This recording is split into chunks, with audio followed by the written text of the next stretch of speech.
All right, so our first conversation now, 2 years into President Bola Tinubu's administration, Nigeria's oil and gas sector, that's the lifeblood of the economy, has undergone sweeping reforms from subsidy removal to ambitious incentives for investors, while crude production, that's rebounded to about 1.7 million barrels per day. We're still seeing there the targets for 2025. We're trying to get to about 2.6 million barrels per day. Natural gas for 2023, we're at 57% capacity utilization. 2024, that's increased about 70% for capacity utilization. Refining capacity, we see the Warri refinery under rehabilitation. Then it gets into operation at about 60% capacity, producing AGO, LPG, and naphtha there. And definitely we know all of that drama that we saw in Nigeria's refining sector, but definitely Dangote refinery there playing a critical role. To help us unpack this now, we have Chinan Dekwal as a Vice Chair, African Energy Council, joining me via Zoom. Great to have you on the show, Chinan. Hi, Nadi. Yeah, pleasure to be here. Right, so, definitely we've been trying to get a scorecard, for this administration, analyzing, the pros and cons, so far, the developments we've seen, the improvements we've seen or not at this time. But, talk to me about the President Tinubu administration, what the kind of improvements you've seen in Nigeria's oil and gas, so far. We're trying to get out more barrels. We're trying to get our oil refined. What's the scorecard for you? Nadia, I think it's undeniable when you look at some of the very fundamental factors for you to see that in the last couple of years, there has been a massive increase in terms of a lot of the parameters. So key example is oil and gas production, like you mentioned there, 1.6 million barrels per day today. You go back to 2022, we're about 1.1 million barrels per day. Our refining capacity, we're importing massive amounts of crude oil, and subsidizing. Today we're exporting crude oil, in a very big way. FID, so final investment decisions in the upstream oil and gas sector for the last 10, 12 years. We didn't see any FID, so I'll give you an example. The last major FID we saw was 2013. That was Egina by Total. I think about $8 billion or something. We've just seen one of the biggest FIDs that's just happened again recently, Bonga North by Shell, $5 billion, and a variety of things. The reality of it is, I think, you can argue about other sectors, but one thing I would say without a doubt, something that's quite undeniable, is the fact that within the oil and gas sector, we're seeing massive, massive shifts, in a way that we haven't seen before. In fact, Ladi, you would have seen this as well, that we just had Fitch, I apologize, one of the rating agencies actually just, upgrade our rating, for the country. And because of that, much of that's because of the fiscal situation of the country. All right, definitely we've seen a lot, happen, when it comes to the refining capacity for the country. We did get the Dangote refinery coming on stream. Then a couple of our public-owned refineries there also, somewhat, coming on stream. Talk to me about, what you've seen so far when it comes to refining. I guess we're better off with what we've seen from the Dangote refinery. So, Ladi, I think that's a mixed bag. So, without a doubt, the Dangote refinery, it's been the biggest, case study, use case of raw success on the Nigerian terrain. Here we were producing crude oil, as you can imagine, exporting it, importing refined product, so very much losing a lot of value across value chain. We have an industrialist come up and he turned that over on his head. So right now, refining in here, retaining value in here, exporting refined product. So this use case is not only one for oil and gas, it's also the same that should be studied for critical minerals, for cocoa down export, for palm oil, and all of that. But I'll say this, you asked me about refining. The other thing to think about is, yes, we have success on this front, but we have huge failings on the other front. That is around, the refineries that we have been operating for a long time.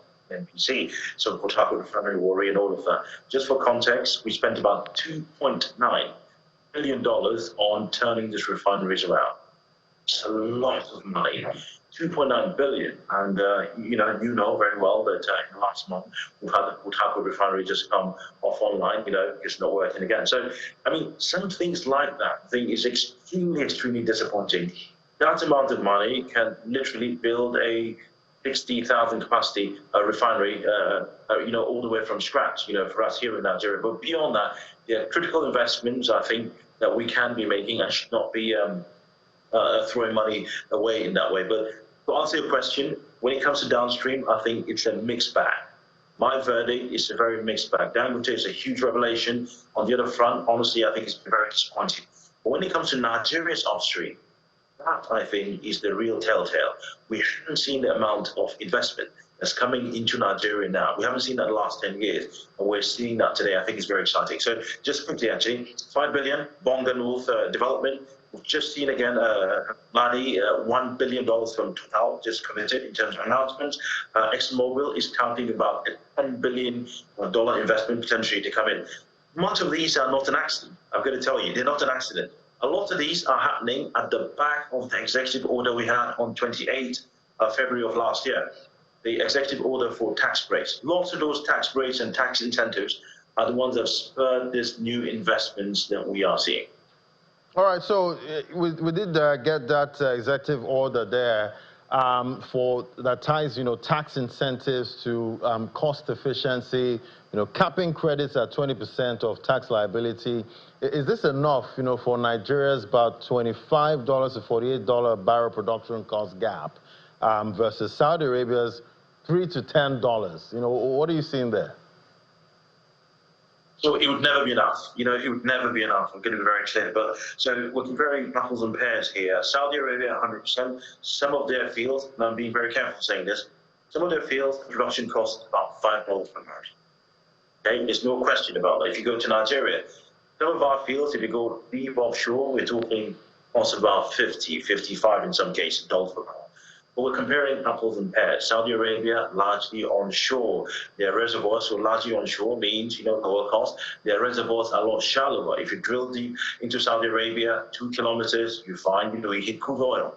If you come offshore Nigeria, you're talking water depth of about, in some cases, up to 2,000 meters water depth, 1,500. It's normal for Nigeria's water depth in deep water.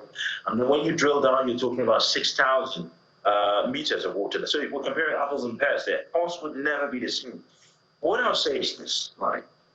We've just had the last 3 days, the president signed the new executive order for cost efficiency. And I'll focus on that. It's mainly cost. But the point I was making earlier was the executive order he signed on the 28th of February of last year. That was about tax incentives and tax breaks. That is what's made us to see a lot of investment in the sector today. But now to this point about the new one around cost efficiency, I'll say this. Nigeria has one of the highest costs, on a dollar basis, per barrel basis, dollar per barrel. We have one of the highest costs in the world. And honestly, it is super artificial because our fields are not the deepest in the world when it comes to water depth. They are not the deepest reservoirs when it comes to drill depth. We always have some sort of an artificial, cost burden. That's been very difficult to explain. It's been very, very artificial. What President Bola Tinubu is trying to do here is he's trying to incentivize cost discipline.